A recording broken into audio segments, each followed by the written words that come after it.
নিৰ্বাচনৰ পূৰ্বে সংখ্যালঘু অঞ্চলৰ শ পুৰুষ মহিলাৰ বিজেপিত যোগদান বিলাসীপাৰাৰ লক্ষীগঞ্জত বিজেপি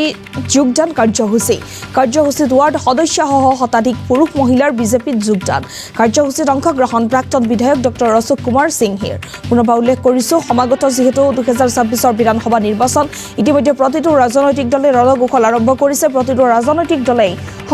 সমষ্টিয়ে গৈ ইতিমধ্যে দেখিবলৈ পোৱা গৈছে ৰাজনৈতিক কুচকাৱাজ আৰম্ভ কৰিছে আৰু নিৰ্বাচনৰ পূৰ্বে সংখ্যালঘু অঞ্চলৰ শ পুৰুষ মহিলাই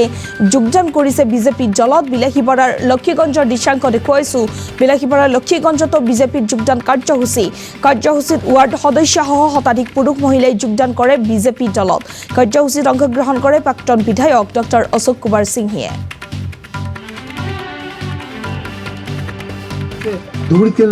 মই ৮ নং লক্ষীগঞ্জ গাঁও পঞ্চায়তৰ ৯ নং ৱাৰ্ডৰ সদস্য মোৰ নাম নাৰ্গিছ সুলতানা। আজি মোৰ নেতৃত্বত ৭০ জন যোগদান কৰিলে দৃষ্টি হৈ যোগদান কৰিলে বিজেপিত যোগদান কৰিলে।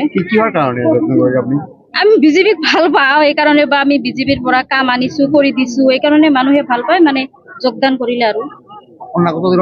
নিৰ্বাচন কেনেকুৱা হ'ব বিজেপিৰ ফলাফল ভালেই হ'ব আমিতো আশা কৰিছো ভালেই হ'ব। লক্ষীগঞ্জ পঞ্চায়তের অন্তর্গত প্রায় 116 জন যোগদান করিলে প্রথমে 50 জন করার কথা আছিল পিছত আমার মিটিং দেখি ইয়াতে আহি মন গল তেওঁলোকে 116 জন মানুহ যোগদান কৰিলে। এনেকুৱা সব ঠাইতে আপনি দেখিছে